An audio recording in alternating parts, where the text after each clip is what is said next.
জনজাতি কল্যাণ মন্ত্রী বিকাশ দেববর্মা আজ আগরতলার শিশু উদ্যানে নাবার্ডের সহযোগিতায় এবং ভলান্টারি হেলথ অ্যাসোসিয়েশন অব ত্রিপুরার উদ্যোগে দুদিনব্যাপী আম ও আনারস উৎসব 2025-এর উদ্বোধন করেন।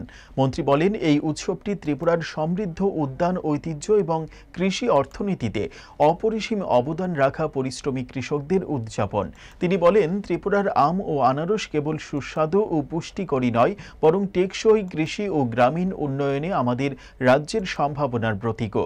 মন্ত্রী বলেন, এই ধরনের উদ্যোগ স্থানীয় উৎপাদনের প্রচার, স্বাস্থ্যকর খাদ্যাভ্যাসকে উৎসাহিত করা এবং সম্প্রদায়ের অংশগ্রহণ বৃদ্ধির জন্য গুরুত্বপূর্ণ প্ল্যাটফর্ম হিসেবে কাজ করে। কৃষক, উদ্যোক্তা, পরিবার এবং খাদ্যপ্রেমীদের এক ছাদের নিচে একত্রিত করে এই অনুষ্ঠান আয়োজনের জন্য তিনি voluntary health association of Tripura এবং নাবার্ডের প্রচেষ্টার প্রশংসা করলেন।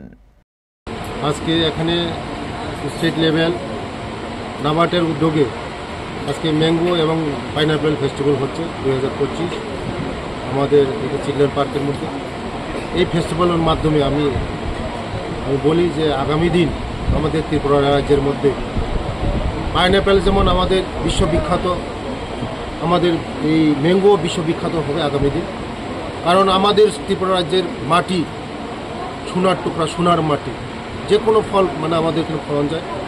আমাদের কৃষকরা, বিশেষ করে আমাদের এগ্রিকালচার সেক্টর মাধ্যমে আমাদের কৃষকরা অল্প দিনের মধ্যে স্বয়ংসম্পূর্ণ হওয়া যায়, আমাদের অর্থনৈতিকটা মজবুত করা যায়।